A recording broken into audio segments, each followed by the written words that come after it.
I'm gonna fight 'em off. A seven-nation army couldn't hold me back. They're gonna rip it off, taking their time right behind my back. And I'm talking to myself at night because I can't forget. Back and forth through my mind, behind a cigarette. Hello, Jason. How are you, sir?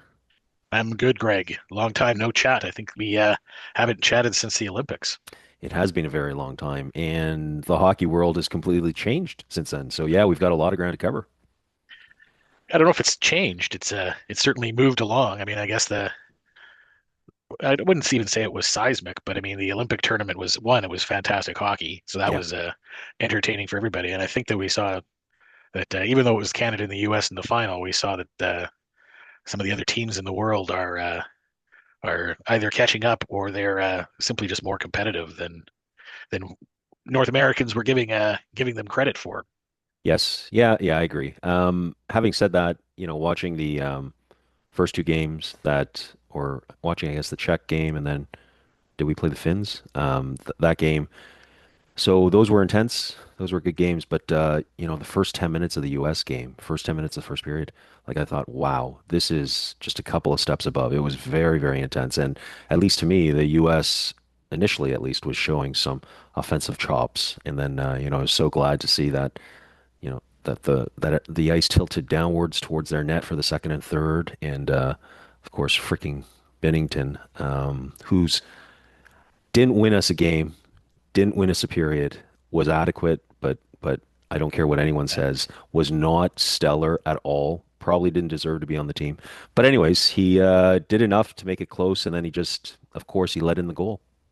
Well, he didn't lose the game for Canada. I mean, the Boldy goal. You're talking about the gold medal game. The Boldy goal was just a fantastic play by Matt Boldy. Oh, come on. Come on. That breakaway? No. He No, split. no, Oh, no. come on. No. No, no, no, no, no. Average attempt at best. And of course, Binnington let it in. Now, I'm just going to put this on. So, Jack Hughes, that shot, which is just a standard shot, you think Hellebuck would have let that in? Not a chance. Not a chance. Not the way It, he was playing.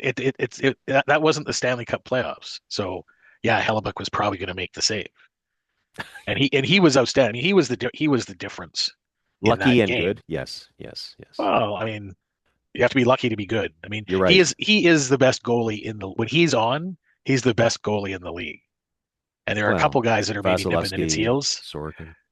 Yeah, if guys are on, I mean, Vasilevsky hasn't been in the running for the Hart. I mean, you're talking about the reigning Hart Trophy and Vezina winner. He's a three-time Vezina winner. If he injured his knee and didn't play again, he's going into the Hall of Fame. Yes, yes. So, I Yeah. mean, and so you had a Hall of Fame caliber goalie put up a Hall of Fame, like that's going to be his signature piece when his career is over, is that game in the gold medal game. That, I mean, like we were saying, I read somewhere, listened to somebody talking about Mike Sullivan's uh, sort of rah-rah speech the day before the gold medal game, where he was saying to the team, he's like going, in 1960 in Squaw Valley when the U.S. team won, there were like 16 guys on that U.S. Olympic team. In 1980, when they pulled off the Miracle on Ice, there were like 20 guys on that Olympic team. And he said to the American team, like, there are 36 people in the world who are accomplished what you guys have a chance to do tomorrow. There's only 36 people in history have done what you guys have a chance to do tomorrow. Right. So go out and do it. And and they did. But like I was mentioning, like off camera here or off podcast, like that was a 3-on-3 sort of exhibition type hockey. Everybody knew what the Yes. rules were going in. Yes. And it's like the Four Nations. Like Canada's out there puffing its chest like we're the best in the world. Like we won a 3-on-3 battle in 2025. The Americans won a 3-on-3 battle in 2026 in a game that, like, probably you play that game 9 times out of 10, Canada's going to win that game. If you outchance somebody 6-2, and if you give Nathan MacKinnon an empty net from 5 feet, maybe more than five, let's say 10 feet, like 99 times out of 100, he's burying that puck. 99 for sure. Yeah, Yep. Yeah. and if you could do fractions of a chance, it might have been 99.9% of the time. So the one time that he was going to miss that shot, that was the day that he missed it. And I So mean, Hellebuck, the margins are that close. Like, I mean, if McKinnon buries that shot, that puck, the game is different. And if nothing else changes, Canada wins 2-1 in regulation. And right. Canadians are puffing their chests out, and Americans are losers. And Carney is emailing or sending out Twitters of Canadian Goose attacking an American Eagle. Like, probably not, because Carney's got more class than that. But Right. like, that's how thin the margins are. And my guess is that for 2030, you're going to probably see a change to the Olympic rules, the overtime rules, I would imagine. And I Yeah. don't know if they'll go to 5-on-5, simply because the Olympics can't afford a 6-period marathon to determine at 5-on-5, right? They've got TV schedules, and this is the Sunday. It's the last day of the Olympics. It'll be interesting to see if they're going to move the gold medal game maybe to the day before. Saturday night. Yeah. Yeah. So back to Binnington. He was stunningly unremarkable. He made some saves, and so, the credit is built in because he was gifted the net, improperly so, and he was devastatingly average, devastatingly so.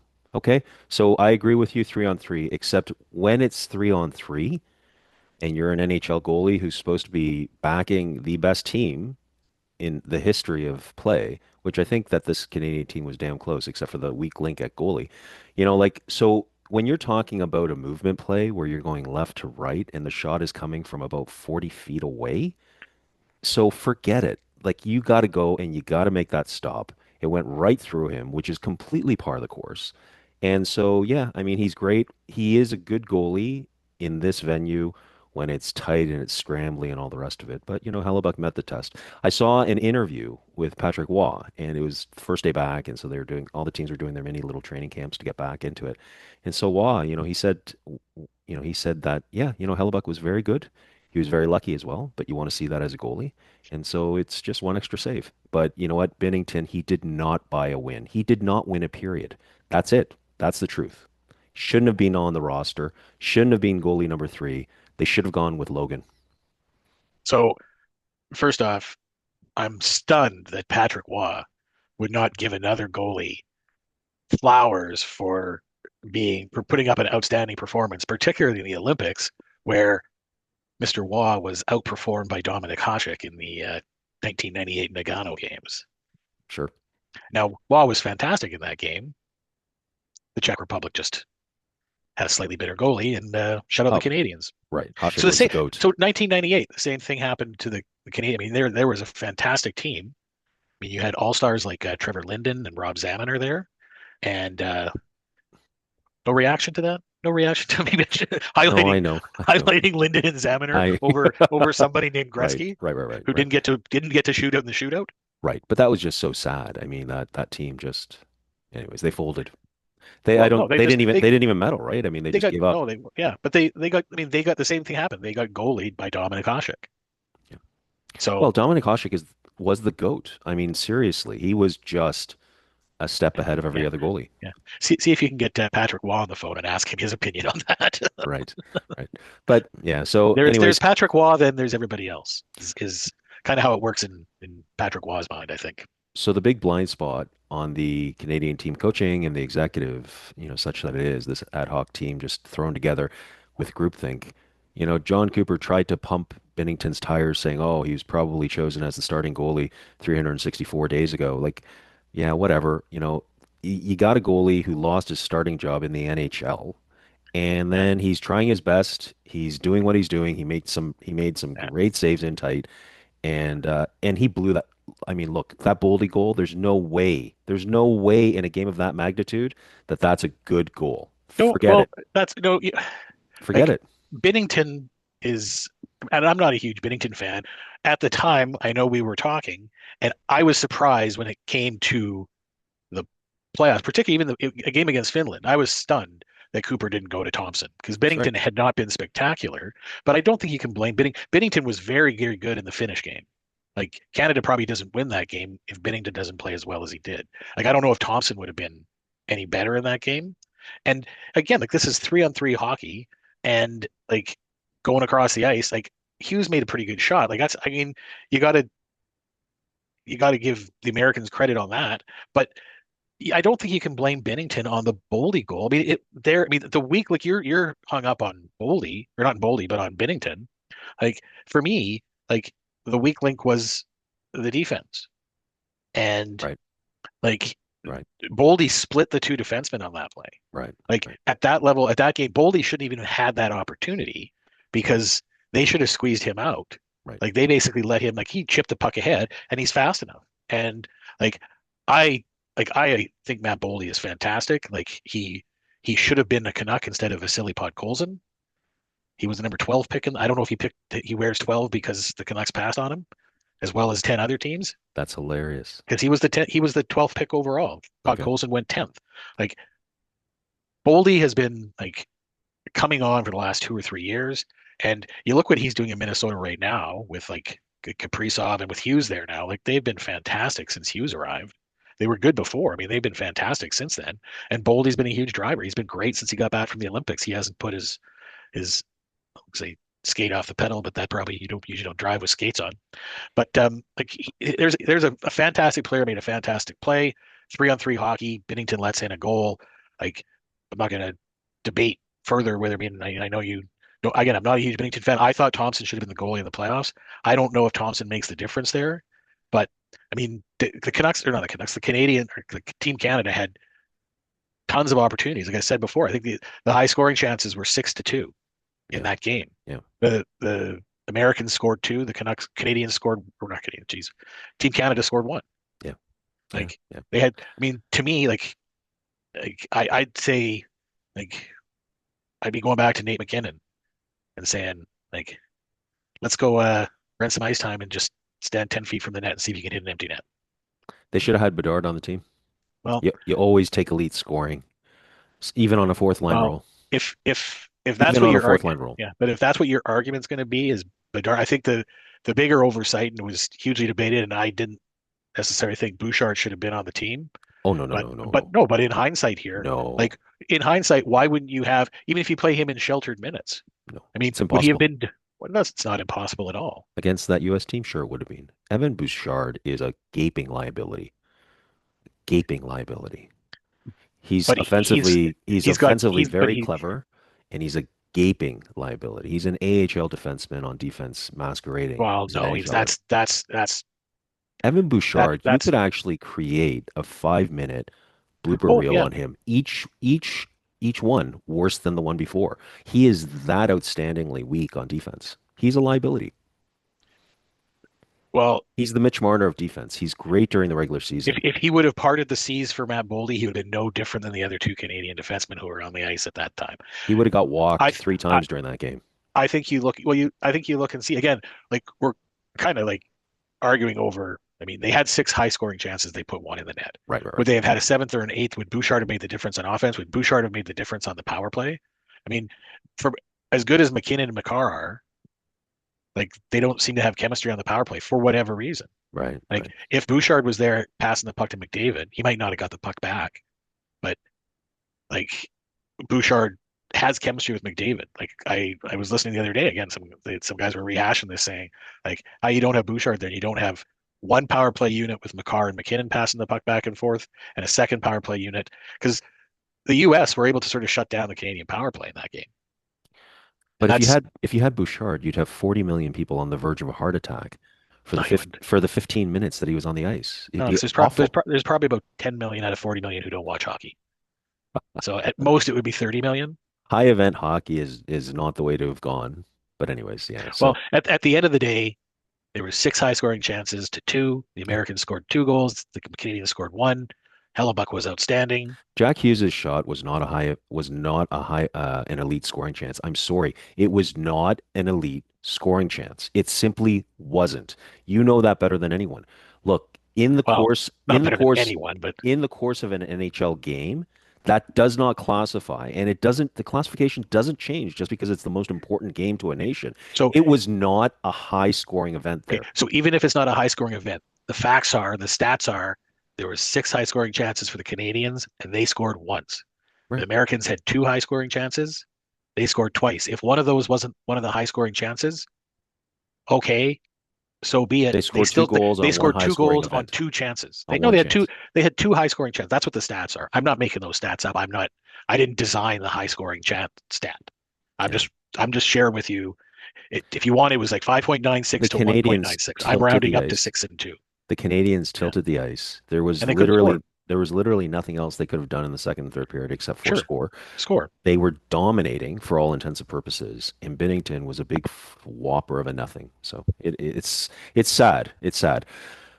Any any last So should we switch over to the women? what you're saying is you don't want to see a Stolars for Binnington trade.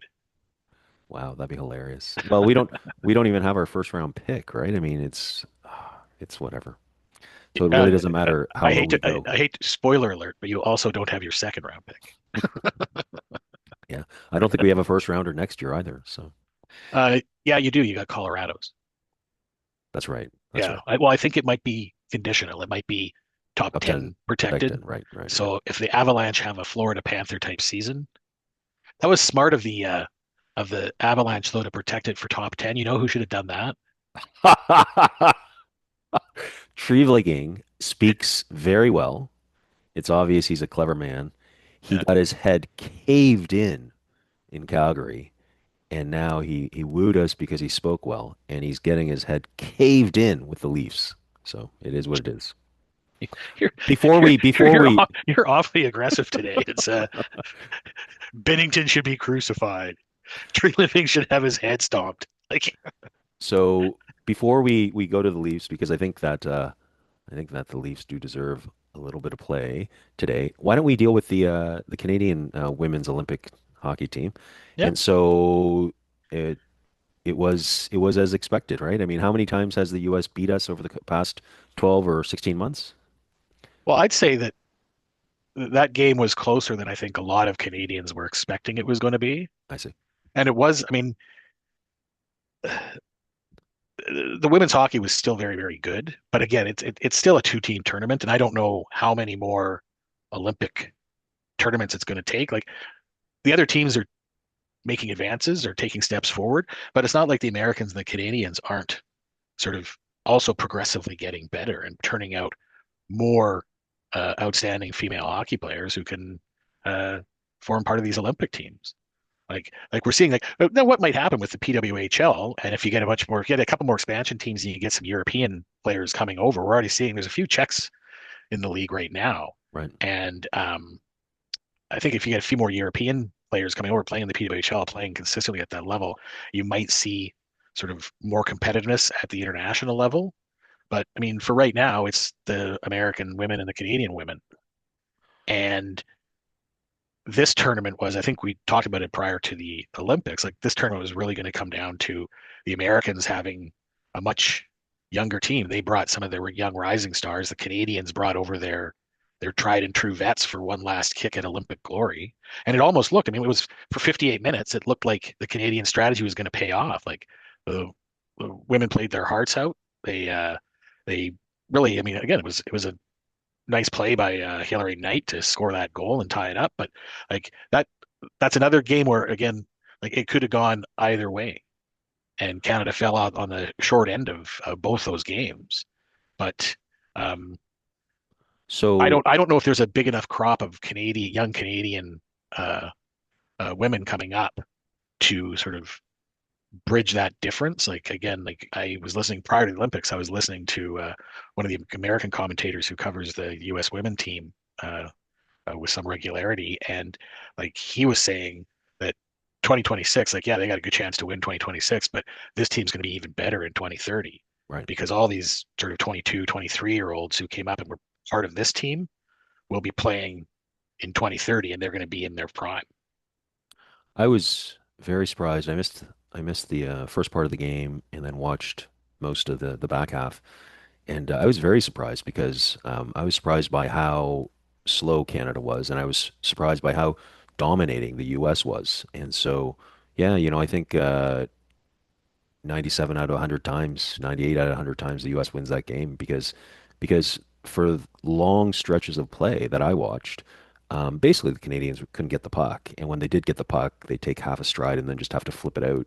And so it looked to me a little less like a defensive shell and more just they were getting outclassed. I mean, the Americans were all the things that you would hate to be up against in a physical sport, which is they were faster, they were stronger, and they showed more skill. So I think the Canadians, I don't know. I don't know whether or not there's a new crop, but this U.S. team, as you told me, like they've dominated over the past year or year and a half or what have you. And unless they can unveil two forward lines of new players and three or four new defensemen, they're not going to beat this U.S. team. Unless the U.S. just played out of their mind and the Canadians were not feeling well with the flu that specific day. I mean, it was 16-year-olds playing versus 14-year-olds. That's what it looked like to me. Or 22-year-olds playing against 42-year-olds. That might be Yeah, and if that's the more. case, that's the Yeah. case. Yeah. Well, And but if I we mean, I have guess fast I think, 22-year-olds, we should play yeah. them. Well, I don't think we have the same number of fast 22-year-olds that the Americans have.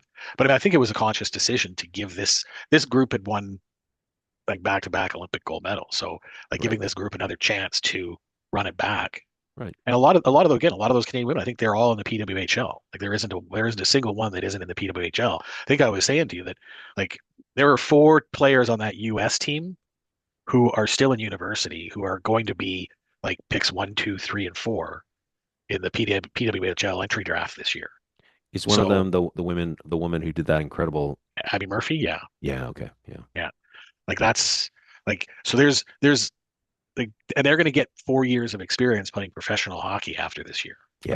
Unless Yeah. they go back to they're all going to go pro, I'm imagining, but Yeah. unless they go back to their colleges or universities for whatever, Right. perhaps chasing a Frozen Four title or something like that. But like like hopefully like one of the outcomes of this league, other than just providing like women who want to play professional hockey a chance to do so and provide entertainment um, for hockey fans who maybe can't afford $120 to watch sort of AHL level hockey at the NHL level.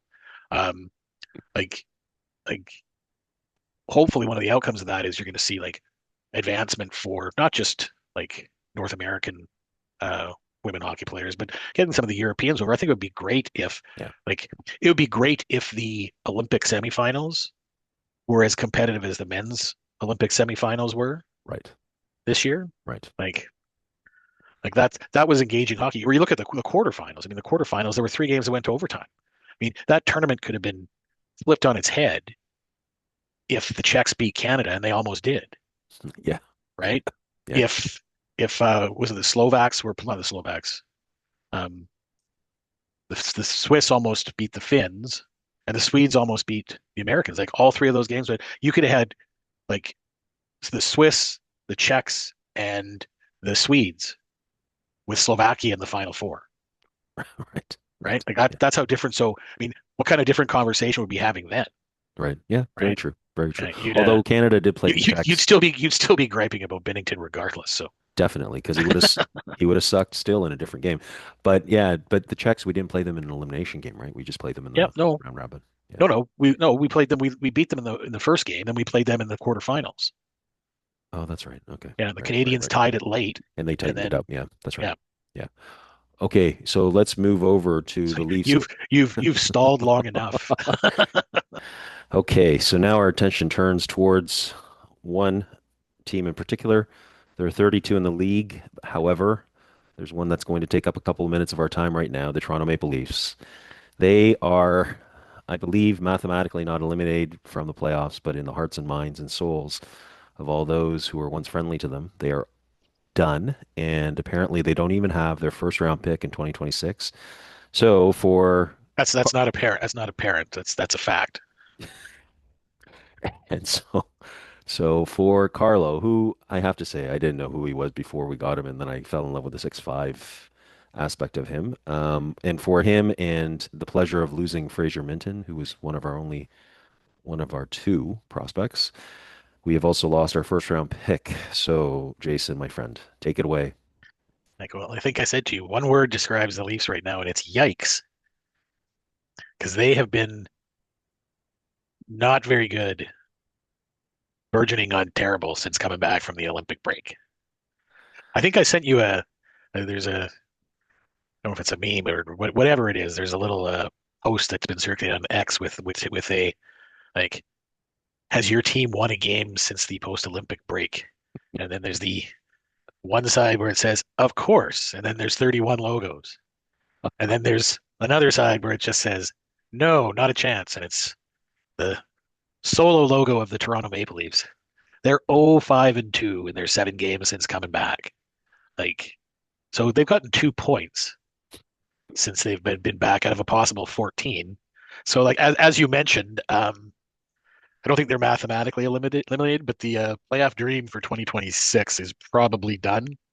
And the best evidence of that was the minor sell-off that you saw at the trade deadline. So, what you're a Leafs fan? What did you think of the trade deadline? So the return for Mitch Marner, that dishonorable human being, we got Gee, I wonder why he left. we got a we got a first and a fourth. Is that right? And then also we may have picked up a third in that initial sort of swap. You got a third in the original deal. You got like a conditional first, I think, in 2027. That's the one that the Avalanche smartly had a bottom 10 protection, I think, Yeah.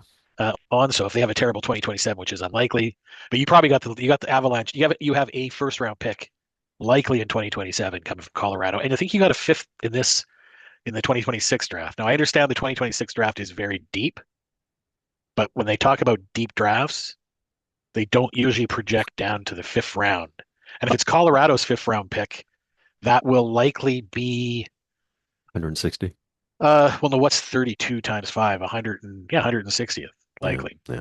Well, no, it'd be 159th because Ottawa is going to have to sacrifice their first round pick this year in the Evgeny Dadonov disaster from 3 years ago. So, So what do I think about it? So Wah, that's a good return.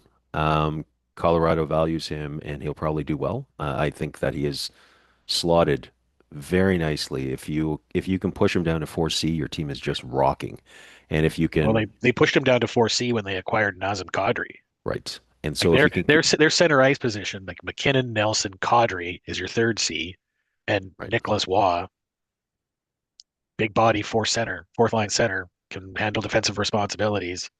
He'll be able to take on the second line for Minnesota, second line for Dallas. It's just He can beautiful. play against Draisaitl if he has to. Like, Well, and so that for those four C's right there is unmatched in the league for sure.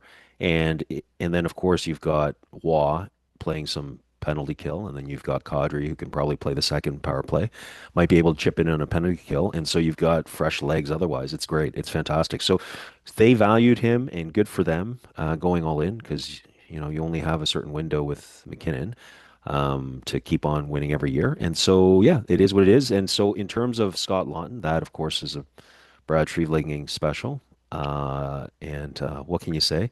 And then McMahon. So, I mean, so the problem with the deadline selling is that if you're not going to do what Jim Rutherford and Patrick Alvin or whatever his name is, if you're not going to do what they do, then you have to at least be beating the bush for longer than just the last, what, 16, 24 hours before the deadline when everybody knows that you're screwed because you're just caving into public pressure. So he didn't play it particularly well, which is not a surprise, and it is what it is.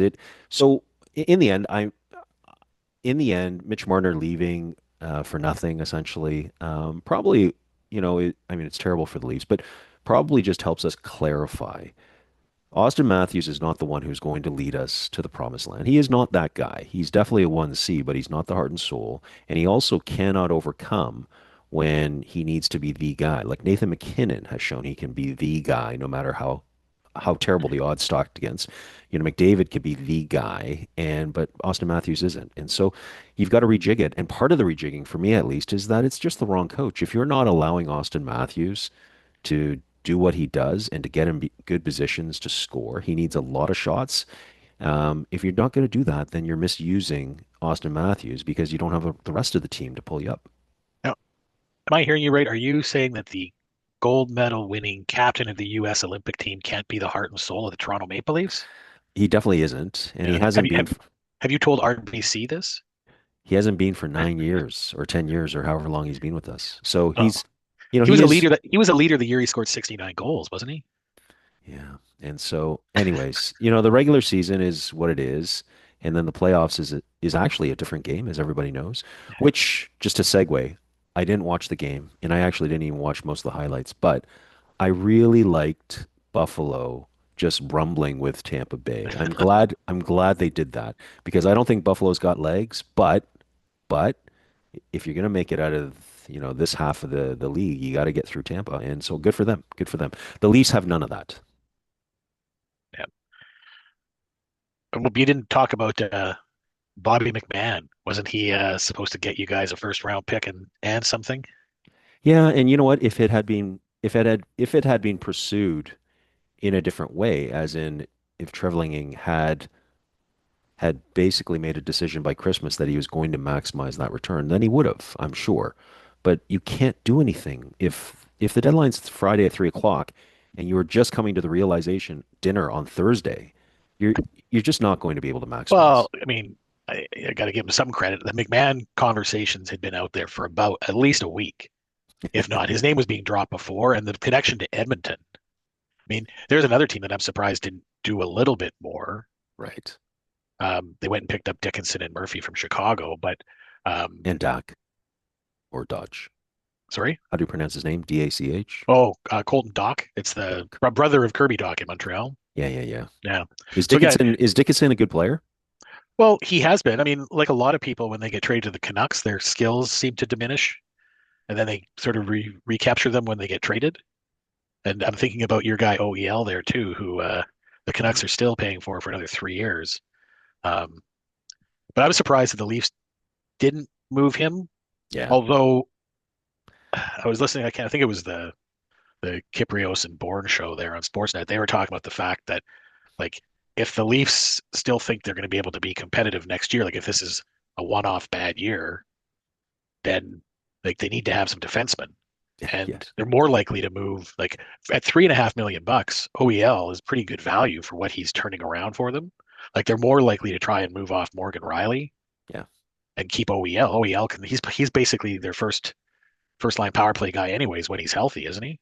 Yeah. Yeah, for sure Yeah. he is. So Yeah. for $3.5 million, if that's your PP1 guy, Yeah. and he's playing fairly solidly. I mean, ever since he moved out of Vancouver, he played well when he was in Florida. Like it's just shocking, right? Like Right. so. Infuriating. Yeah. Now you, of course, my learned hockey friend who knows so much about this game, you wanted to give a special mention to the Toronto Maple Leafs and an Well, impending anniversary, I am, which you I'm are really looking forward to. eagerly I'm really anticipating. looking forward next year And to why is that, Jason? well, because it's going to be the diamond jubilee of the Leafs not making the playoffs. They're not making the Stanley Cup Finals. So they have made I should say, they have made the playoffs, and I think they even advanced to a couple conference finals in the '90s with Doug Gilmour and Matt Sundin, but they couldn't get over that hurdle. But it's going to be 60 years. Like I would love like the Leafs know how to market stuff, right? They sell lots of merch. They got like I'm looking for every year. I look forward to the green St. Patrick's jersey that comes out that they market the crap out of. Like if they don't hop on and have a Diamond Jubilee jersey with lots of little diamond like little flecks on it, a couple of shoulder patches. They could have shoulder patches that commemorate the Gretzky high stick that wasn't called. They could commemorate the loss to the Carolina Hurricanes in 2020, in 2002. That would that and that, imagine if the Leafs had won that. That would have set up a glorious Leafs Red Wings. We wouldn't be talking about a 60-year drought. But if the Leafs, honestly, if the Leafs, like I don't think I can get marketing rights to the Leafs logo, so I can't go sell Diamond Jubilee jerseys myself. Right. But if they do not take full advantage of this, and I was saying to you, like I'm going to be traveling to Europe here in a couple of weeks. I'm going to try and check out some UK betting sites and see if what the odds are of the Leafs not making a cup final, like before whether or not their cup drought will last longer than Queen Elizabeth's reign. Because Oh, that's the kind of forward bet. It's only 10 years later. So they only have harsh. to go 11 more years. Okay, what the hell are you talking about? So the Leafs 1967 is the year you're referring to, so that's Yes. 60 next year. Now, what's this about the Queen of England? Well, The Queen the Elizabeth, dear the Queen dear Elizabeth, revered, God God rest her rest her soul. soul, Her but reign loved by was everybody. What are we talking about? 70 years, 214 days. So if the Leafs don't make a cup final Oh, you bastard! So to the she was queen. 2037 season, She was queen for 70 years. yeah, she celebrated a diamond jubilee, and that's what got me thinking. That was such a lovely celebration. Wouldn't it be wonderful if the Leafs were able to sort of mirror that goodwill and celebrate 60 years of Stanley Cup futility? Beautiful. Yeah. Well done. So I have no doubt you will scour the betting lines to see whether that exists. That actually probably isn't such a bad bet. You'd probably, If you put down like say 10 euros on that, like I don't know if the odds maybe I get back 20. Like yeah, I don't know what the odds on that would be. yeah, yeah, yeah, exactly. Yeah. Uh, well, okay. So Leafs are done. Done like, well, Yeah. And I what? think this the saving grace for the Leafs is that they're not the worst team in Canada. And who would that be, Well, Jason? that's probably the team out here on the West Coast, the Vancouver Canucks, who, similar to your Leafs, who have not mathematically been eliminated. I think the Canucks have not mathematically clinched 32nd in the league, but Yeah. they're pretty damn close. I think they've got about a 10-point gap between themselves and St. Louis. Is So, it Gavin McKenna or is it someone else? well, I mean, if you listen to Canucks Twitter would say if you don't take Gavin McKenna, we're going to revolt. Right. There's stories out here that say Canucks management, like Ivar Stenberg, Patrick Alvin was just over in Sweden, Right. sort of checking him out. Now, again, like we just hear stats. We don't, I mean, nobody's getting sort of Swedish, like elite league games. Maybe you can get them streamed here. I have not managed or bothered to do so. But that's But a good league. oh, That's a yeah. quality league. Well, and Stenberg is putting up numbers. Like Stenberg is having the best sort of draft year, like 18-year-old season in Swedish elite league history. Like Oh he's wow. on pace right now to break Daniel Sedin's record for goals and points Oh wow. in as an 18-year-old in that league. He's probably going to do it. I mean, the names on that list are like Daniel Sedin, Hedrick Sedin, Peter Forsberg, Wow. Marcus Naslund. Like Wow. those are the four guys that he's like Is in range with. All of those guys are Hall of Famers. is he a big body? Stenberg? Yeah. Well, no, but he's smaller than McKenna, Okay. but neither one of them are bulky. They're not like power forwards. Right. Like they're speedy, shifty. I mean, the comparison. I mean, I've heard comparisons to like Kucherov light or like Artemi Panarin, which Wow. if you could draft an Artemi Panarin Of course. and know you're going to get that kind of career, Of course. like, and that's the thing is the Canucks. If the Canucks finish 32nd, they're going to be picking one, two, or three, and they have a 25% chance at picking one. They have another 18% chance, I think, of picking two. So they got about what's that, 43% chance of picking first or second, Right. which means they've got a 57% chance of picking third. Okay. And third is, I mean, the name everybody talks about is Keaton Vierhoff. He's a big right wing defenseman, plays for North Dakota and the university right now. Like a couple other guys are coming along. Like there's, I mean, I heard somewhere that like I think Corey Pronman with the Athletic has got a defenseman Chase Reed, who's a right shot defenseman with I think he's with Sault Ste. Marie right now. He's leading the OHL defenseman in scoring, I believe. Like he's a guy who probably has more offensive upside. Vierhoff's kind of like sort of billed as like like a great two-way guy. He's got a lot of offensive upside as well. Chase Reed might best be a bit more dynamic. So what exactly do you need? So the Mhm. Canucks, if the Canucks are picking third, they got Vierhoff, they got Reed, and then Caleb Malhotra is getting a whole bunch of run. I think is he with Brampton? Like Mhm. they're one of the better teams in the OHL, and he's coming along in terms of like how teams are projecting him, and he'd Mhm. be a big center, good face-off guy. He's Manny Malhotra's kid. Mhm. Malhotra coaches the Canucks like AHL team in Abbotsford, so he's got good genes there. I think Malhotra was seventh overall in his draft here, so that's I mean the Canucks would have options, but I mean ideally for them, they're picking one or two and they get one of the offensive wingers because that's I mean as we saw against Ottawa last night, like you get shut out for the fourth time at home. Like they scoring is their issue. I mean Right. Right. their number one $11.6 million center is on pace for like 50 points. So You got to he's buy him out. You got to buy the no guy out. no they can't afford they're already carrying Ekman Larson. You can't buy him out. I mean the You got to talk. I give mean, up two first rounders to get rid of him then. no. They'll if they wanted to. I would bet you if Carolina stumbles again and doesn't sort of get over the hump and get to the Cup final, Carolina is a team, and we've talked about this before. Like, I think Carolina is a natural landing spot for him. The other place that he could potentially go would be LA. LA is going to be like this is Anze Kopitar's last year. Yeah. They need a number one, number two kind of center. Um, he might do well in a like more structured system where he doesn't feel like he has got to be blocking shots every night. Yeah. And he could fit into that role. He's got some. He'd have Panarin down there. He'd have if they're like the Canucks would want Byfield, but they're not going to get Byfield out of LA. Kevin Fiala will maybe he'll be back in 2028. I don't know how bad that leg is, but he's probably he won't be back until December or January of next year. But there's a place for Pettersson there. Like one of the reporters here was saying that like during at the trade deadline, like they were saying, hey, trying to fit an $11.6 million player in, even with some salary retention, is going to be hugely challenging at the trade deadline. So it was probably not realistic to think he'd get traded. I would have liked to have seen him go to Carolina. Um, but the Canucks don't have to give up picks because they'll take back a bad contract that's just shorter. Somebody can bet on his upside. Because Pettersson, I mean, worst case scenario, he's still going to be a really good number 2C for you.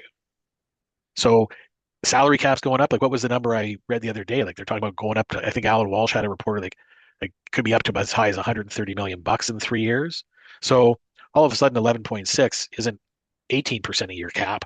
It's like 8% of your cap. So if you're overpaying somebody, and you got a bunch of guys on entry level contracts, rookie contracts. Right. Like again, like I think there's teams that would take a shot at him, and the Canucks wouldn't have to retain. Now the return might not be what everyone would think that you would get. And I Right. mean, like Leafs fans are probably the same as Canucks fans in that when they're trading guys, they should be getting the moon, and when they're trading for guys, they shouldn't have to give up anything. So fan bases are like that. But I mean, the Canucks, Detroit's another team. If Detroit kind of, let's say Detroit loses in the first round this year, which is not improbable, it's in fact probably quite likely because they're going to probably be playing like, Were they not quiet at this deadline? yeah, they're very quiet. What is And Stevie Yzerman doing well, I mean, besides nothing? well, Yzerman, I mean, I guess Yzerman and Carolina are both like they're kind of from the same cloth where they don't overpay at the trade deadline. They're going to make their moves probably in the off season, and they generally don't. I mean, they generally don't lose deals. I mean, arguably Carolina lost on the Rantanen swap out. I Right. mean, but if you look at it, they ended up getting like they traded. If you take Rantanen out of the equation and say they traded Martin Neshkash for like Logan Stankoven, because I think the first round picks that were exchanged are going to roughly end up setting each other off. So like, yeah, that's that exchange there, but they took a shot, right? But Right. that's also why they might be like once bitten, twice shy. Like they're going to do a little bit more homework and make a decision as to what they really want to From do and what they need. from afar, what scares me about Pedersen is the lack of fight in the guy. And so I do realize that sometimes there's a massive difference between how the interviews go versus how he appears on ice. But like him being on social media with his girlfriend and and his lack of fight in interviews, I don't know. I wonder, and so I just don't know. Is the guy Well, checked out? yeah, well, and that's the talk around here is that um, just his body language and everything is like he's kind of done. Yeah. Like the criticism he gets here is probably akin. I mean, I don't think he's getting death threats like Marner got in Toronto, but it's probably akin to That the was kind of one.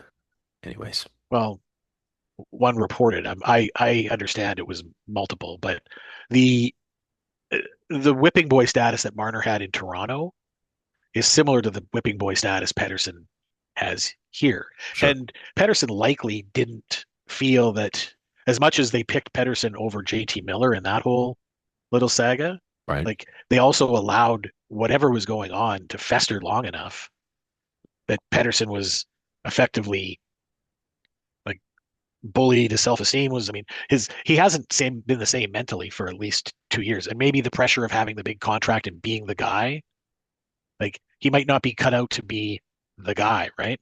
Yeah. Yeah. So, Yeah. I mean, I mean, he's not a Gabriel Landeskog Swedish leader. Yes. He's Yes. he's a Yes. he's a skills guy. I mean, and that's where again slotting him into a team like a Carolina or maybe a Detroit. Like Detroit might be a really good fit for him too. They got a good history with Swedes. He played really well with Lucas Raymond at the Olympics. He would be a clear number 2C behind Larkin on Yeah. that team, Yeah. and like that would bump everybody. I would bump Andrew Kopp down. I would bump Michael Rasmussen down. Like Detroit could put together a really good package to get, and maybe they'd give you a little bit more if they do retain. Like where was I going with uh, what I'd heard? One of the reporters today was saying that during the trade deadline, he'd spoken to a couple like teams or team reps that kind of said, if the Canucks were to retain like 2.6 to $3 million of that salary, so if he was effectively like an 8 to an $8.5 million player, that they probably could have moved him. And that could be something they look at in the offseason because they could be able to afford, like with the salary cap going up, they could be able to afford to retain something like that if they are going to truly buy into we're going to be rebuilding for 3 or 4 years. Because then they're going to have a bunch of guys on entry level contracts. They're going to be signing Right. vets to the sort of 1.5 to 2 to $3 million deals to come in on. I mean, if the Canucks did this for the next 2 or 3 years, where they said we're going to try to acquire some college free agents, we're going to make trades for some sort of like second chance guys from other teams, give them like $1.5 million, $2 million, or sign a bunch of like 30, 32, 33, 30-year-old vets who maybe see coaching futures in their career and they want to come in and be mentors for young players for a year. Right.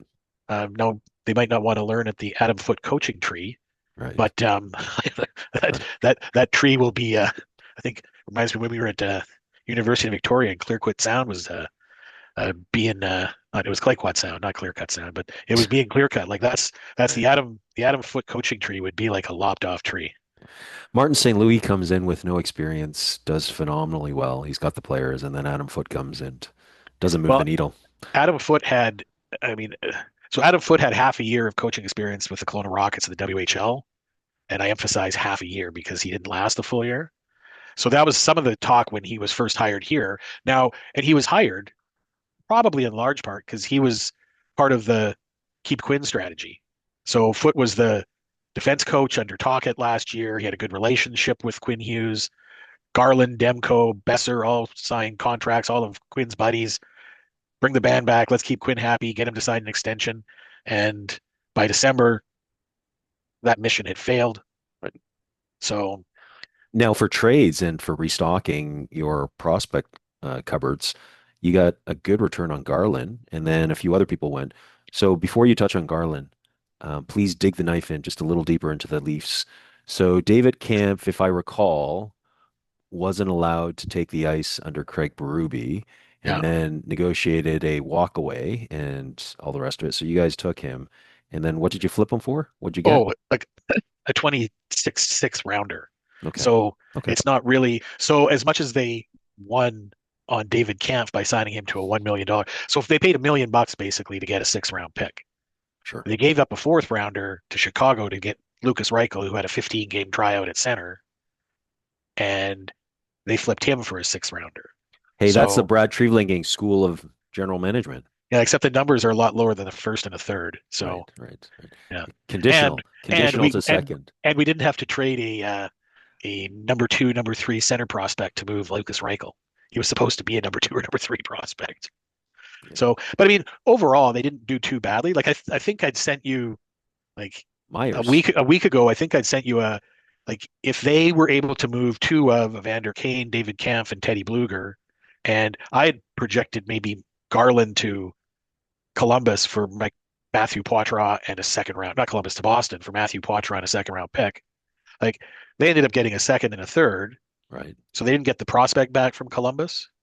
And again, I think I'd said the fantasy was maybe getting a, a not. It's hard to say Poitras is a reclamation project. He's he was brought up probably too young to play with Boston a couple years ago, and he hasn't sort of materialized. He's probably been passed by like Fraser Minton in that organization, right? So like sort of digging the knife in again on the Leaf front. Right. So I mean, we follow Fraser Minton's like a Lower Vancouver Mainland kid. kid down here Yeah. too, right? So Right. Right. like we're following him to Sure. sort of see how he progresses, and like we're assuming, of course, that Bedard, Celebrini, and Minton are all going to sign here when they're unrestricted free agents because Vancouver is such a amazing location right now.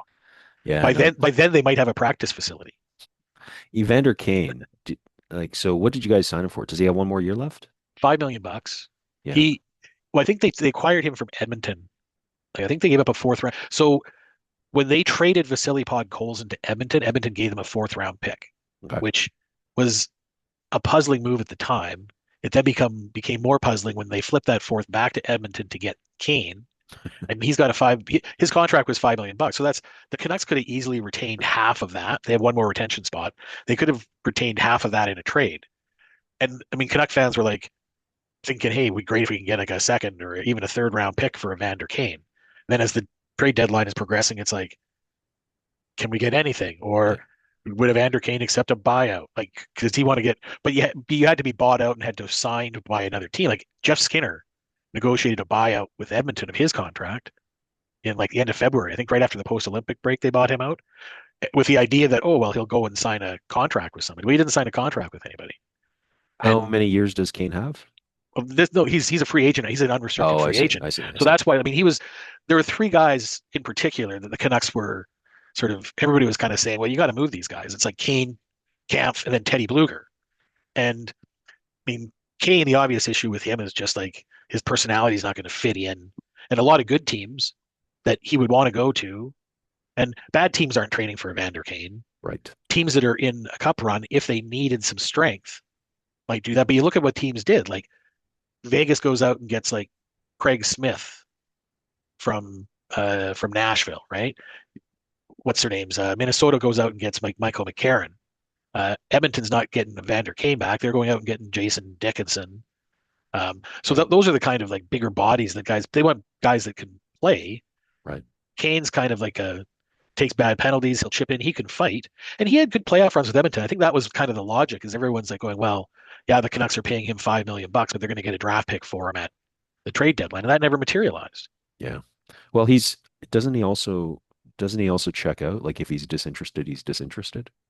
Well, I mean, that was part of the issue with like last year. Edmonton, I think, was trying to do the Vegas and keep him out until the playoffs started. Right. But he goes out in media and like sort of end of March saying, well, I'm ready to go. I don't know why I can't get in the lineup and I got to get some legs under me. Kind of scuttles that plan Yeah. for Edmonton Right. to ride it out and do the Vegas Tampa trick, right? Right. Legal trick, but it's a trick. Talk about, I'm going to go off script here, but talk about how ridiculously unhappy McJesus has got to be after this trade deadline. There is no help coming down the pipe. Not enough help, at least. Well, So start from goal, move to defense, and then move to forwards. well, the trade for Tristan Jarry just hasn't worked out, right? Like they ended up giving up Skinner and Brett Kulak and a second round pick to get Tristan Jarry. Now I heard Bob Stauffer from Edmonton. He's got an Edmonton hosted Edmonton talk show about the Oilers, but he was talking about like because both Jarry and Skinner, I think, like played against each other, or they've got some history together. But he was sitting there saying, yeah, Jarry is probably a better goalie when he's healthy than Skinner is. But Jarry wasn't playing well. He got hurt the end of December, and he really hasn't been good since then. Like Edmonton ended up picking up Connor Ingram off of waivers, I think, from Utah. Oh my gosh. And Connor Ingram is kind He of like, left his net open to pick up a stick. I mean, come on, past the age of 7, so 8-year-olds onward playing hockey, don't do that. yeah, but what are the chances that Celebrini is going to hit an empty net from 50 feet? Probably Yeah. not that. Oh, it As turned out it happened, but about as good as Jack Hughes just sending oh, a soft geez. shot on a cross ice Yeah, pass. Yeah. I really All hope he that all I Binnington really had to hope that do I was he had really to go hope that left to right, set his feet. That's all he had to do. I really hope that the Leafs retain Berube and they trade for Binnington. That's now And get rid of I, our I don't three goals. I don't care what else happens in the offseason. I just want Maple Leaf It's Sports and Entertainment to say, Craig Berube, you're our guy. it's one Who would you push, like in net? I would set the like Jordan feet, Binnington, please. set the feet, square up the shoulders. Don't let it go through you. That's it. Okay. I'm not Well, asking anything else. when you upload this, I'm going to go try and find a clip of that goal so that you can see how desperately wrong you are on this analysis. But Okay. the what am So I we're looking talking at we're here? talking about Edmonton, and so now we're on Oh, to their defense. oh, you're asking me that. Did they do enough to even give a glimmer of hope? This fellow Well, named again, it's it's not deck chairs necessarily. Connor Murphy's okay, but Connor Murphy's 32. Again, like they're not making moves, and maybe this is what they have to do in the off season, but they didn't do it last year. But they're not making moves to bring in younger guys that will be around. Like, is Connor Murphy an upgrade? They probably had Connor Murphy, but his name was Brett Kulak, and they traded him Right. when they ended up getting Jerry. And then Dubas flipped him to Colorado for a young puck moving defenseman, Sam Girard, who's 27, who, like, there's a player that would really fit in with what Edmonton's doing. Right. Like, Girard's solid enough to play top 4 minutes with Colorado, the best team in the league. Like, should be able to pair him up with somebody to give you top 4 minutes and be a second power play person behind Bouchard. Like, so that's, I mean, they ended up giving up Skinner. They gave up a prospecty kind of guy too, but they got back Sam Poulin. I can't remember who the other player was who they gave back, but it was Skinner and 2 seconds is what Dubas has ended up getting effectively for Tristan Jerry. Oh no, and Gerard. So it's that the net effect of it is Skinner, Gerard. So a one A, 1B goalie, Right. a top four defenseman in 2 seconds for Tristan Jerry, who's not solving your goaltending issue in Edmonton. Right. And their defense, I mean, Bouchard's playing like 23, 24 minutes a night. Bouchard and Ekholm are a pretty good pair for defense. I mean, they got to be an above average first pair defensive unit when you put everything together. I know you don't like his Bouchard's defensive game; he makes gaffes, but they've certainly got to be top 15 in terms of defensive pairs in the league, if not top 10. Sure. And the problem with Edmonton is, I mean, Darnell Nurse is making 9.25 million. Yeah. I mean, So Darnell Nurse is the Elias Pettersson of Alberta? well, he's probably the Elias Patterson. I mean, he's the whipping boy in Edmonton for all their woes, right? Okay. Like 9.25 million bucks Right. for like your second pair defenseman. Right. And is he? I mean, when I watch their games, he never strikes me as being horrible. Again, he's probably making more money than he should be, but like who? Like I never begrudge the players making what they're making. Like the team makes them an offer. They negotiate an offer. The team says, this is what we're prepared to pay you. Like, if the team misjudges that talent, that's on the team. But Right. I mean, who bears the brunt of it? Largely the players do. Right. Yeah. So that being said, I mean, like I don't think he's bad, but I mean, he's their second pair defenseman. I think he plays with Jake Wallman. Like, I don't know if they bumped Wallman down and they put in Connor Murphy. And I haven't watched an Edmonton game since they acquired Murphy. I've just sort of read the news. So But in the context of Stan Bowman being put on added extra notice, as if he hasn't every single moment he's been there. So you have the September kerfuffle with McDavid saying, I don't know if I love you guys. And so he's signed on for two more. So now you've got three playoff runs with McJesus. McJesus, before the Olympics, pens an article, which is a love letter to Stan Bowman saying, hey, buddy, can you give me a team that can help me out? And so he tried on goal, and it looks like a resounding miss, swing and miss, big time. And then did he do anything for the defense? Like this new guy brought in, is that guy number five? Does he push somebody onto 7 and 8? he Connor Murphy's a five. I mean, he can be a four. Okay. Like he's good enough. He's good enough, I think, defensively with Chicago. I mean, he was playing on a bad Chicago team, and he was playing pretty well Right. there. I mean, there's a reason teams like Edmonton wasn't the only team going after him. I mean, is it a surprise that? I mean, I don't know how popular Bowman is in the league. I mean, where did he go fishing for players? Right. Like his old team. He goes back to Chicago. He gets Dickinson. He gets Doc. Like and Dickinson and Doc from sounds like a nursery rhyme. Um, I mean, by all accounts, I mean the couple games they've played have been pretty good.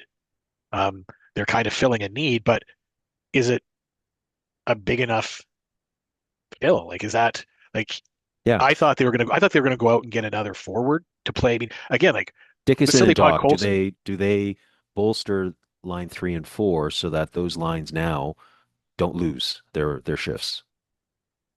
Well, we'll see. I mean, again, like they're Because they're that's what playing. McJesus needs. Yeah, but they're playing in Chicago. Like, what Exactly. were they winning their? I don't know if they were winning their shifts in Chicago, Yeah. and was it the first and second line that are giving up the goals that are killing Chicago? Right. Like Dickinson and Doc were like third and fourth liners on the 27th, 28th, 29th best team in the league.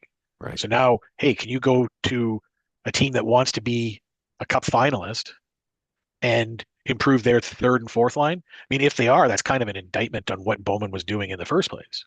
Now, you look at his track record the last 2 years. I mean, he lost Dylan Holloway and Philip Broberg because he didn't want to pay them, but he was prepared to pay like Victor Arvidsson 3.5 million bucks. He was paying Jeff Skinner 3 million bucks. He traded Ryan McLeod. So what did they get with Dickinson? Like, I would rather have Ryan McLeod as my third line center. I don't know what pick they got back. Well, they got Matthew Savoy. So it's there's a young player who's starting to play now who's might be a second liner for them, but he's a small winger. The big gap they have is like third line center.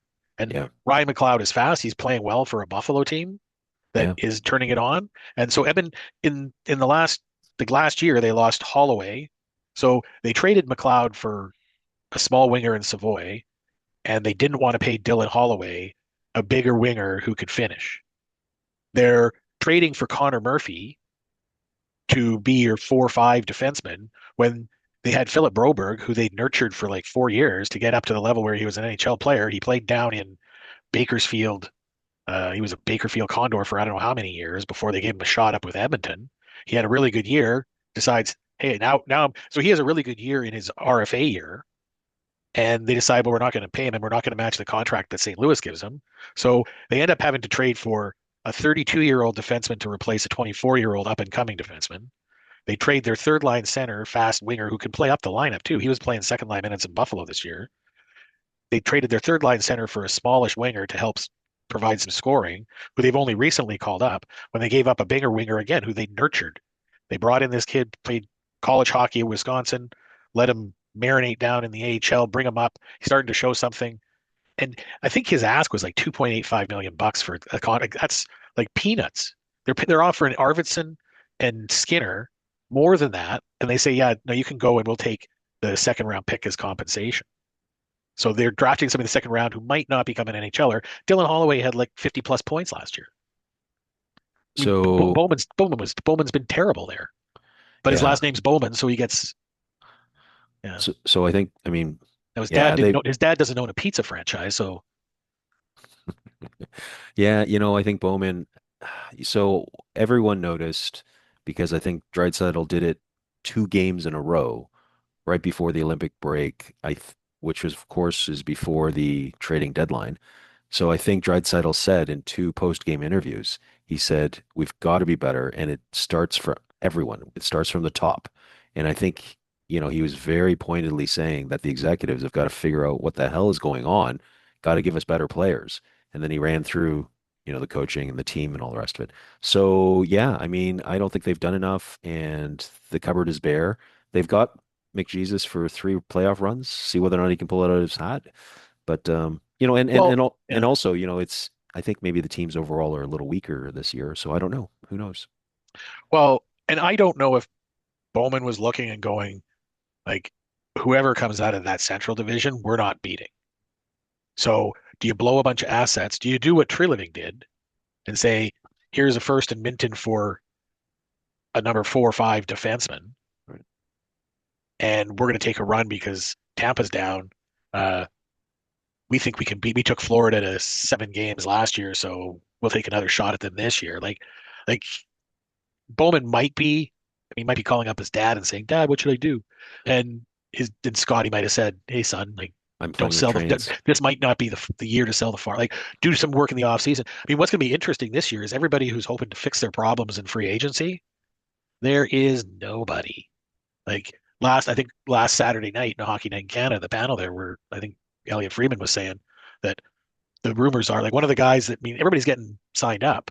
And one of the guys that people thought might hit free agency was Nick Schmaltz in Utah because Utah's got so many good young players coming up that maybe they're not going to sign him. But now Utah's going to probably sign him because they're looking like, I mean, if they weren't in the Central, like they'd be second or third in the Pacific probably because they'd have more games against the weaker teams there, Yeah. right? So, I mean, Utah is a good up and coming young team too. So, I mean, but you're right. Like, what's McDavid going to do, or what's Draisaitl going to do? Like, Draisaitl's there long term. He signed the big long deal. Yeah. So, like, and if those two guys aren't happy, and well, I mean, to be fair, they're never happy. So even when they're in Game 7 of the Stanley Cup, they're not smiling. So, um, But correct me if I'm wrong. Draisaitl is he's not a firecracker. Like he's not wild off script. Like him saying that everyone's got to be better and it starts from the very top. That's a new comment, isn't it? I mean, mm, that's not no, something that he's been saying throughout. no, when they're not doing well, his interviews are just about that grumpy. Like Okay. he's not afraid. Like this is a little bit more direct, and it might look more pointed this year because like there isn't like Vegas isn't a juggernaut. Yeah. That whole division is weak. Right. Like Minnesota would be 10 points clear in that division of first place. Yeah. Instead, they're probably going to finish third and have to start the playoffs on the road. Yeah.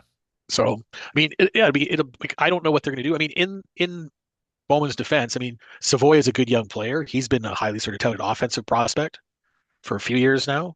Like they picked up Ike Howard from Tampa. He was like a Hobie Baker winner. I think he won the Hobie Baker. There's a finals if he didn't win it, but he's a good young player. He's probably not going to make. Um, he's probably not going to make the. He's not. They're not going to call him up this year. They might for the playoffs if they're struggling for scoring. But I mean, he'll probably be on the team next year. So maybe they're thinking that's how they're going to fill their offensive needs. But I mean, they got Vasily Podkolzin should probably be playing third line at best, but he's riding shotgun with Draisaitl. I mean, he's got 15 goals this year. Like, good for him. But I mean, I know Canuck fans are always like, "Oh my God, I can't believe they're giving up a 20 goal score." It's like, well, yeah, like he wasn't scoring 20 playing with Teddy Bluger. Yeah. Yeah. Like, I like Teddy Bluger, but Podkolzin wasn't going to develop here. I mean, he's getting an opportunity to have some pucks banked in off him. Again, he's a hard-nosed guy. He's probably a better playoff performer because of his style of play. But I mean, is Edmonton good enough I can't see Edmonton winning a 7 game series against Colorado, Dallas, or Minnesota. Yeah, I And agree. that's if they get to the conference final. Yeah, Stan Bowman, time is a ticking, and I don't think he met the call. So let's do two more and call it quits for this mega session. So we're going to do Calgary and Seattle. Who would you like to do first? Well, for our buddies there, well, Right. let's do Calgary because there's more to talk about there.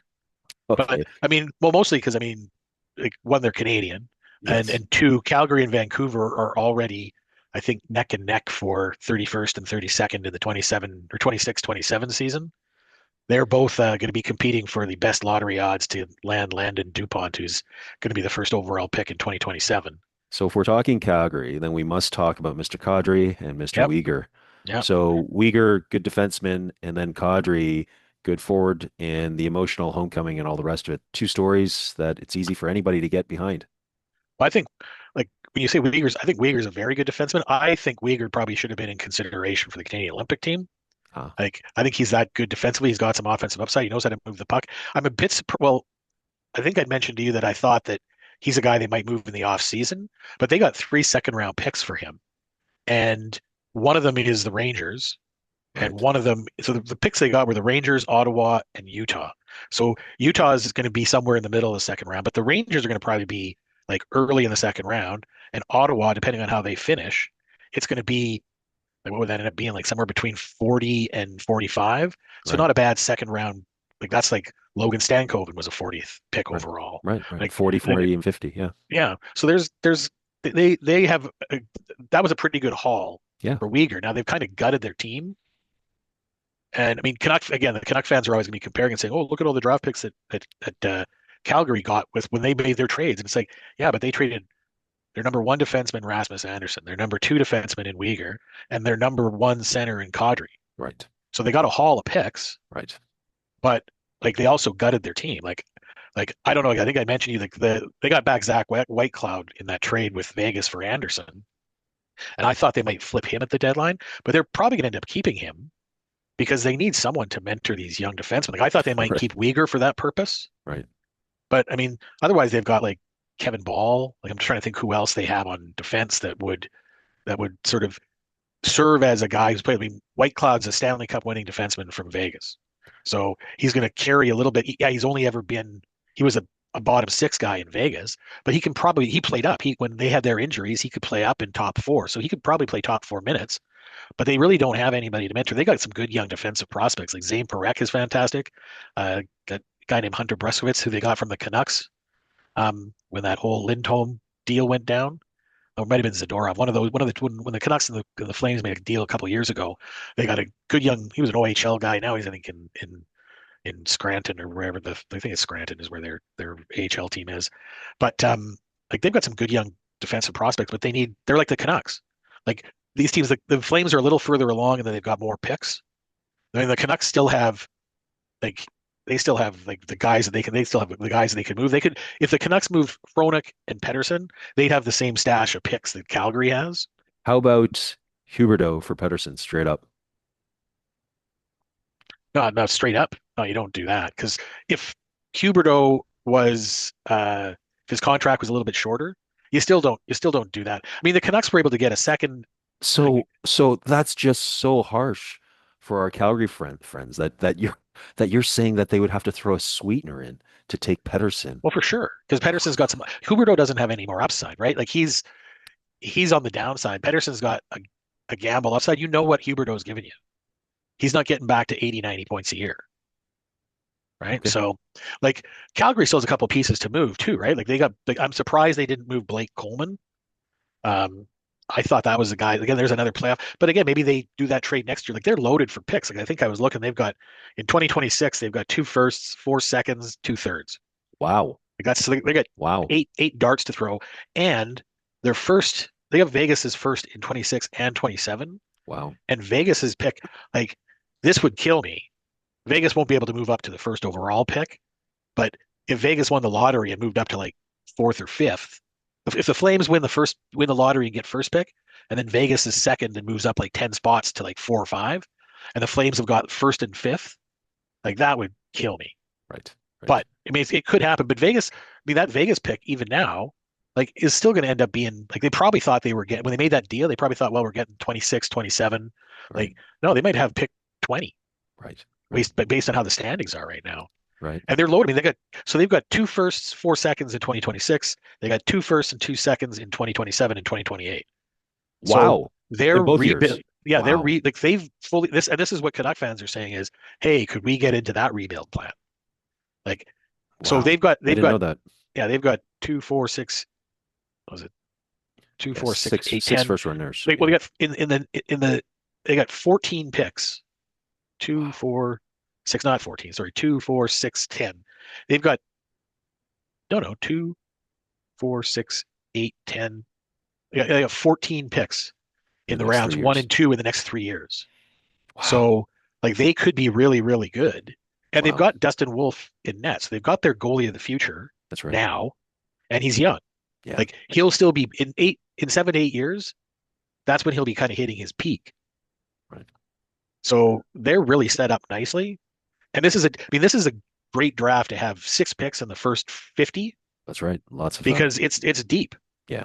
I'm gonna guess right now 2 of the guys that there's I think I mentioned these guys before, you maybe not, but there's Swedish twins playing in Medicine Hat, and they played with Gavin McKenna. They're called the Beck twins, and they had a line in Medicine Hat last year when Gavin McKenna was there. So the 3 of them, and they're like they look like they're kind of projected to be early second round picks, and it wouldn't surprise me to see the Flames do something to get those 2 guys. And if they happen to have the first overall pick, and they can take McKenna and get these 2 Swedish twins, which would got Canuck fans who love their Swedish twins to play together. Like I heard somebody already sort of try to coin like the Medicine Hat trick would be the team nickname. It might have already been used before, but I wouldn't be surprised to see Calgary do that. But Calgary is in, and I know our good friend Michael is a little discouraged at the Flames, and I'm a little bit more optimistic for his team's long-term future right now than the Canucks, just because they've done the hard part and they've positioned themselves now Yeah. where, and if they do really well with the 26 and the 27 picks, they could use those 28 picks to start like, who do we acquire? That's right. Yeah, I you're think right. Brandon Carlo might be available. He definitely is. I can tell you that. Yeah. And so, well, let's finish off with Seattle. Shane Yeah, Wright apparently was not available at the trading deadline. They valued him as a rental on an RFA contract. yeah. Well, I know our Seattle friend is again. He thinks I'm overly optimistic, or he appreciates my optimism. But I think Seattle's going to make the playoffs, and I Really? think yeah, I think that they're going to probably. I think Anaheim and Seattle. Well, Anaheim right now is in first place. I shouldn't be discounting them winning that division, Right. but I think Seattle's going to finish third in that division, and will probably end up playing either Vegas or being playing Anaheim. I think Edmonton comes in fourth, and they're going to. My guess is Edmonton finishes fourth, and we're going to get Edmonton, Colorado in the first round. Oh boy. Well, okay. See, McJesus against McKinnon. yeah, that'll be fun. Except Jari and Ingram, Connor Ingram is that's a terrible match. So Seattle, did they do anything other than take Bobby McMahon Oh, at the deadline?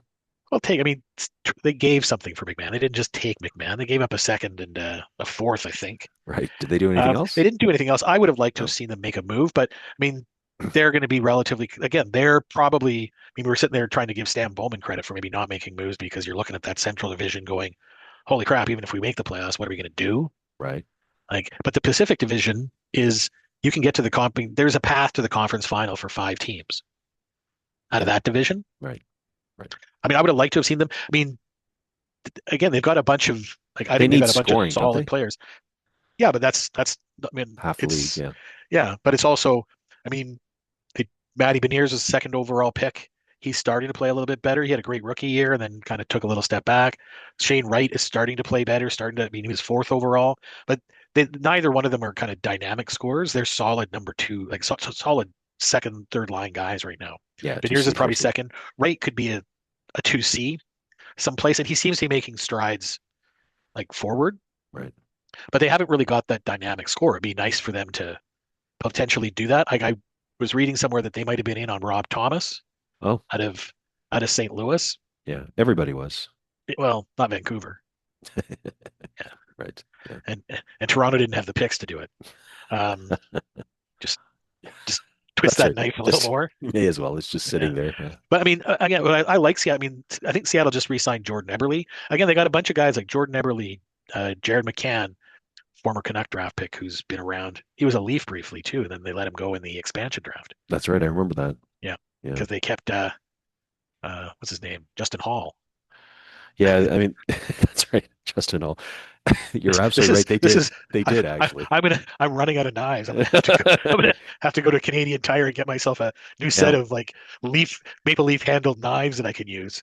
now, it's funny. George McPhee, unheralded until he pulled the robbery of the century, guiding the expansion pick, and then Ron Francis, everyone thinking, okay, he's going to do something, and just blowing it, and then not doing Well, anything since then. I mean, in Francis took a different tact than McPhee and McCrimmon did. Yeah, he But eschewed the good players. well, no, but I mean, everybody saw what McPhee did, Right, right? So they had kind of learned like nobody was giving away Jonathan Marchessault and right, right, Riley Smith right, because we need cap space. So here, take two second line players that are going to help you win a Stanley Cup. Like right, nobody was giving nobody like Alex Tuck from Minnesota. right, Like I think Vegas got Tuck as a throw in if they agreed not to take like Jonas Brodin or something like that, and they gave him like not sure it was Hinostroza. Minnesota gave them somebody else, or Minnesota said, "Hey, we're going to leave this guy exposed. Take this guy instead of Jonas Brodin, and we'll give you Alex Tuck." right, Like Seattle didn't have nobody was coming to Seattle and saying like, "Hey, we'll give you guys if you avoid people." right, And right, Francis kind of came out and said, "Hey, we're going to take who we want to take." Now he might have been trying to replicate what um, Vegas did by taking a bunch of sort of middle of the road guys and thinking, well, we're going to give them all a shot here. And they just didn't coalesce the same way that Vegas did. I mean, Vegas took on that Golden Misfits kind of label, right? And the Seattle guys weren't, because they weren't given away when they were acquired, like Francis wanted them. I don't think they had the same sort of like, we've been cast aside, F you. Like that right. Vegas team in year one, all the way up until they won the cup, had that kind of like Yeah, us against the world mentality, right? True. So, Yeah. That's true. but I think Seattle's making the right kind of strides now, and we'll see. I think they've got a couple good. A defenseman there that I really like is Riker Evans. I haven't seen. Um, he's maybe not getting all the ice time because but they've got like they got Brandon Montour out of Florida, Okay. Vince Dunn. Seattle's got a solid defensive core. Their goaltending is good. They just need some dynamic scoring. Now, how they get that? Like, if I was Seattle, a guy that I would probably get on the phone in the off season, I would call up Philadelphia. Rick Tocchet seems to hate talented forwards, so but Matvei Michkov is like he was kind of like in Bedard's year. It was like, do you take Michkov or Bedard? And Michkov's a bit of a mystery because he's in Russia. Right. Philadelphia took him because it was kind of like, well, he's on a KHL contract. How many years is it going to take him to get over here? But he basically made it known, hey, I really just want to go to Philadelphia. Tocchet arrives. Tocchet's like, he's out of shape. Same stuff he was saying about Pedersen. Right. Doesn't work hard. I mean, like Tocchet's a Scarborough old school kind of Craig Berube kind of guy where like if you don't buy into his system, like Right. somehow he's going to sort of get you out of here. Like that's a guy that Seattle must have a couple sort of Tocchet type players and a first round pick that they could fire off to Philadelphia and free up Michkov before Philadelphia has to decide like, hey, are we going to re-up this guy to a big contract? Because I think Bedard and him will be eligible to. Not sure if it's this year or next year. Not sure if it's this summer or next summer, but they're getting close to when they can sign their extensions, Okay. their second contracts. Right. So Philadelphia's going to have to make a decision, and Michkov's Russian. He's going to want a bunch of money. So, Right. Okay. but well, I mean, I Yeah. shouldn't say it's not pejorative. It's like, hey, like he came over here early. He could have been making more money right now playing in Russia Yeah. and not being told he's a piece of garbage. Didn't Quinn Hughes go to bat for Tocchet? Say I love the guy. Oh yeah, Yeah. best coach. He's the best coach he ever had. Yeah. Gotcha. Maybe might have been the best coach he had, other than his dad. That's Yeah, right. but not his mom. So, hey, thanks for this lovely meandering tour of all the highlights because we did miss quite a bit. Yeah, off here. It's all good. Thanks, man. Thank you. Thank you for watching the Dads Who Talk podcast. Please remember to like and subscribe, and you can catch us on Instagram, TikTok, and Spotify. We look forward to seeing you next time. Goodbye.